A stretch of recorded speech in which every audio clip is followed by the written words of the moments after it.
स्वागत है आप सभी का होली एक्सप्लेन टीवी पे। तो आज हम देखने जा रहे हैं एक बहुत ही कमाल की हॉलीवुड की फिल्म, जिसके अंदर हम देखेंगे एक लड़की को जो कि एक छोटे से आइलैंड पर फंस जाती है और उसके पीछे पड़ जाता है एक बहुत ही खतरनाक सा मॉन्स्टर। वो क्या है, बच के निकल पाती है, ये हमें इसमें दिखाया गया है। फिल्म की शुरुआत होती है जेन से, जो कि ओशन में से अभी अभी निकल रही है और ये सुनसान से टापू पर आ गई होती है। इसके पीछे पीछे इसका फ्रेंड भी आता है, जिसके पेट में कुछ समुद्री सामान घुस गया है, जिसकी वजह से काफी ब्लडिंग हो रही होती है। जेन हेल्प लेने के लिए चिल्ला रही है, बट यहाँ पर कोई भी नहीं होता है क्योंकि पूरा आइलैंड काफी सुनसान होता है। जेन जल्दी से जाकर कपड़ा लाती है और घाव से ब्लड को रोकने की कोशिश करती है, पर फ्रेंड मर जाता है। जेन अब इसकी बॉडी से फ्लेयर गन ले लेती है और आइलैंड पर खोजबीन शुरू करती है। और पिकनिक मनाने आए यहाँ कुछ फैमिली मेंबर्स थे जिनका सामान यहाँ पर छूट गया है। यहाँ पर माचिस के बॉक्स होते हैं, कोक की बोतल होती है और बहुत से टॉयज भी होते हैं, जिससे पता चलता है कि यहाँ पर बच्चे भी आए थे। इसे लगता है कि कोई यहाँ पर आया था, पर यहाँ से वो चला गया और अपना सामान को यहीं छोड़ गया। जेन अब यहाँ फिश पकड़ना और सर्वाइवल के लिए सारी चीजें ट्राई करती है, और तो रहने के लिए एक शेल्टर भी बना लेती है ताकि रात को अच्छे से सो सके। और यहाँ पर बहुत सी डेड फिश भी देखने को मिलती है, क्योंकि पिछली रात को समुद्र में तूफान आया था, जिससे डेड फिश बाहर आ गई हैं सारी की सारी।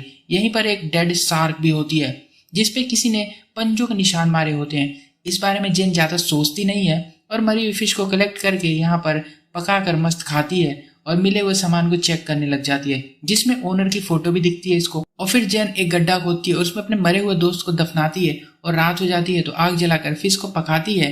और अगली सुबह जब इसकी आंखें खुलती है तो इसकी नजर जाती है उस डेड बॉडी पर, जो कि वहां से गायब हो गई होती है, यानी कि इसके फ्रेंड की बॉडी को निकाल कर ले गया। यहाँ पर बस ब्लड फैला होता है। अब ये डर जाती है भाई साहब कि अगर ये क्या लफड़ा हो गया आइलैंड पर। समझ गई है ये कि इसके अलावा कोई और भी है यहाँ पर। आज की रात ये फ्लेयर गन फायर करती है और इसे पानी में एक अजीब सा मॉन्स्टर दिखाई देता है, जिसकी परछाई होती है खाली। अब जैसे तैसे ये रात को काट लेती है और अगली सुबह देखती है कि पानी में कुछ सामान तैर रहा होता है। ये तैर कर उसे लेकर आती है और इसकी नजर पड़ती है एक बहुत ही बड़े से गड्ढे पर, जो कि ओशन में बना होता है और उसके अंदर कोई भी इंसान बहुत आसानी से जा सकता है। ये सामान उठाकर वापस लेकर तो आ गई है, और इसमें फैमिली के सामान होते हैं नॉर्मल। और इस रात ये फिर से फ्लेयर गन चलाती है और पानी में मॉन्स्टर दिखाई देता है इसको। इसको देखकर ये डर जाती है और वो इसी की तरफ आ रहा होता है, ये छुप जाती है। और यहाँ पर हमें कंफर्म हो जाता है कि इसी मॉन्स्टर ने इसके फ्रेंड को खाया था निकाल कर जमीन में से। मॉन्स्टर जेन को खोजता है पूरे आइलैंड पर वो इसको नहीं मिलती, तो वो वापस पानी में चला जाता है। अब जेन समझ गई है कि यहाँ पर जिंदा रहना काफी मुश्किल है, तो ये अपने सामान पर बोट बनाती है और उससे भागने की कोशिश करती है तैर कर, पर कोई फायदा नहीं होता है। और आज की रात ये गड्ढा करके उसमें छुप के बिताती है, क्योंकि जो मॉन्स्टर है वो रोज रात को इस आइलैंड पर आता है। अगले दिन शार्क मारती है ये, और रात हो जाने पर उसको पेड़ से लटका देती है ताकि जब मॉन्स्टर शिकार करने आए तो ये उसको देख सके। इसी बीच इसकी आंख लग जाती है और शार्क को कोई लेकर चला गया होता है। यहाँ पर बताने की जरूरत नहीं है कि कौन ले गया उसको। अगली सुबह एक और बॉडी तैरती हुई आती है। इसके पहनावे से लगता है कि ये भी उसी शिप पर था जिस शिप पर जैन थी। इसकी बॉडी को ये लाकर टांग देती है ताकि मॉन्स्टर आए तो उसको खाए, और बिल्कुल होता भी ऐसा है। इस रात ये मॉन्स्टर का वेट करती है और वो आता है, खाता है। बहुत खतरनाक और बहुत ही ज्यादा ताकतवर होता है मॉन्स्टर। अब इसे समझ आने लग गया है कि जाने का यहाँ से कोई भी रास्ता नहीं है, मॉन्स्टर से फाइट तो करनी ही पड़ेगी। तो जैन ट्री के ऊपर सोने का इंतजाम कर लेती है ऊपर, ताकि ये मॉन्स्टर की नजरों से बच सके। इस रात जब मॉन्स्टर आता है तो इसे ढूंढ लेता है, ये जो कि पेड़ के ऊपर सो रही होती है, और इसका जो ये बिस्तर होता है उसको तोड़ देता है और ये भागने लगती है खुद की जान बचा के। जेन इस पर अटैक भी करती है, पर मॉन्स्टर इसको मार के गिरा देता है और खत्म ही करने वाला होता है। तभी थंडर स्टॉर्म आता है, जिसकी वजह से साउंड आता है और ये मॉन्स्टर भाग के पानी में वापस घुस जाता है। अगली सुबह यहाँ पर एक लड़की जिसका नाम मिया होता है और जेन का बॉयफ्रेंड लूकस आ जाते हैं, भूले भटके। ये भी एक क्राफ्ट के अंदर बैठ कर आए हैं, क्योंकि इन लोगों की जो बोट थी वो डूब गई है। जेन इन्हें देखकर बहुत खुश है, वो इन्हें खाना खिलाती है, यानी कि फिश, और फिर स्टोरी बताती है कि इस आइलैंड पर एक मॉन्स्टर रहता है। पर इनको यकीन नहीं होता, उनको लगता है कि अकेले रहने की वजह से पागल हो गई है। और तो जेन इन्हें फैमिली की फोटो भी दिखाती है और बताती है कि यहाँ पर बहुत से फैमिली के सामान पड़े हैं, बच्चों के खिलौने पड़े हैं, मतलब फैमिली को मार कर इस मॉन्स्टर ने खा लिया है। पर इन दोनों को यकीन नहीं हो रहा होता है इसके ऊपर। जेन इन्हें कहती है कि अपनी क्राफ्ट को लो और चलो भागो यहाँ से, पर ये दोनों कह रहे होते कि पागल हो तुम, हम नहीं जाएंगे, हम यहीं पर रहेंगे, हमें मजा आ रहा है।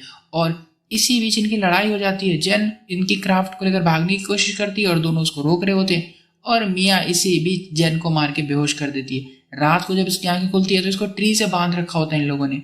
यहाँ पर फ्री होने की कोशिश करती है ये काफी, और बता रही होती है कि मॉन्स्टर के आने का टाइम हो ही गया है, तो मेरे को खोल दो वरना तीनों मरोगे।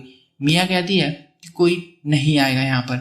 और यही हमें इनके पास्ट के बारे में थोड़ा बहुत पता चलता है, यही कि जेन ने पहले इनसे बहुत सारे झूठ बोल रखे हैं, जिसकी वजह से ये लोग इसके ऊपर भरोसा नहीं कर रहे होते।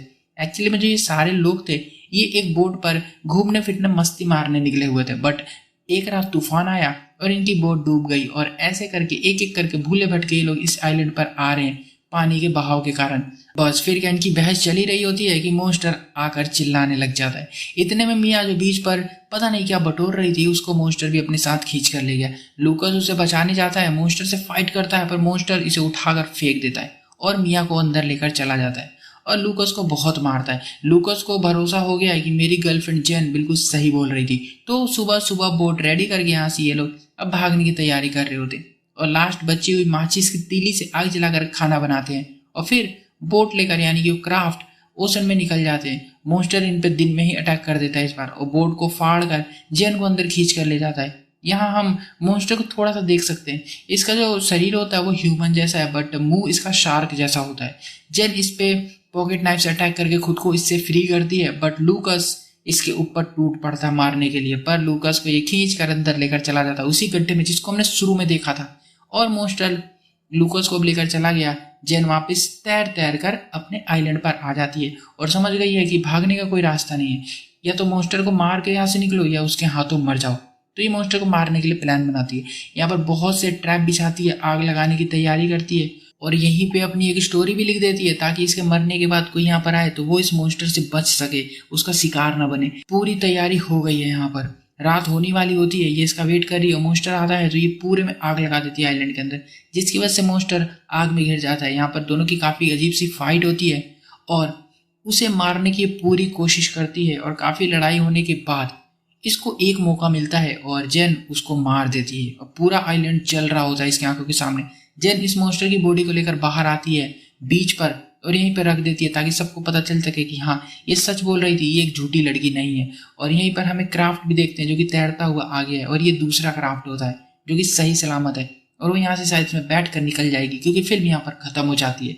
वीडियो अच्छी लगी है तो वीडियो को लाइक जरूर कर देना, चैनल को भी सब्सक्राइब कर दो और भी ऐसी ऐसी वीडियोस मिलता हूँ। तब तक के लिए बाय।